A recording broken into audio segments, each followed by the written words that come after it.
Mathaa inya cia ruciini turagenera Grace Wanjiru uria ni muikari wa Dandora guku Nairobi tukienda kumenya uria muthenya wake wambagiriria ari ta mwendia wa miariro guku Nairobi. One iguru ria gukorwo ati ari na wathe wa guku na kuguru kumana na mutino wa farafara ari na ukuru wa miaka 6. Wanjiru uria ni nyina wa ciana abaga kurikia mawira make ma nyumba na thutha ucio akoha thabari ya guka wira-ini wake wa kwendia kuburi mwena wa Nyamakima.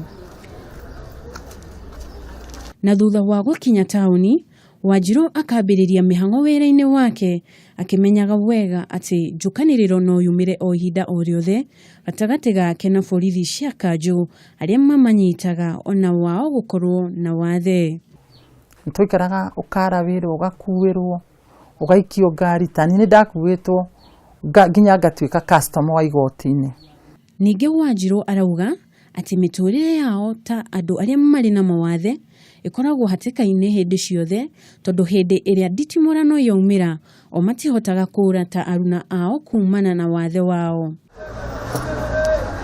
No ona thengia ya mathina maya mothe, Wanjiru uria nowe nyina na ithe wa ciana ciake arauga ni ahotete guthomithia ciana ciake. Ngahota kuona ati education ikihe ciana ciakwa onoko ndigukorwo ndina nyumba kana ngurite buroti kana mugunda ni ndahanda kindu mwana wakwa angihota kwirugamirira na ni ndimeraga ndire buroti ndire mugunda no kiria kithiini wanyu ri mundu ni akohota gwika atia mundu ni akohota gutwarithia maisha make na mbere. Na hihi andu aria marutithanagia wira na Wanjiru mamukuaga na njira iriku? Rore ndeithagia mutumire etagwo nyina Angeli kana Grace muno ni kumuhingurithia wira kiroko na kumuhingithia wira ithaa ria hwaini. Na ona thengia ya gukorwo akiruta wira uyu, Wanjiru ni akoragwo na ihinda ria kuheana mataro kuri andu aria mari na mawathe o undu umwe na aria magumeirwo ni murimu wa mukingo.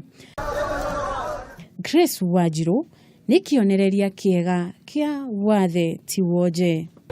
Grace kana nyina wa Njeri ni kionereria kiiganu kia utari kuiga ni ari kagara kuona ati ndarekete wathe wake akorwo ari muhinga hari mihango-ini yake ya oro muthenya. Ngiripotera ceceni ya Kameme TV ritwa riakwa ni Njeri wa Kamau.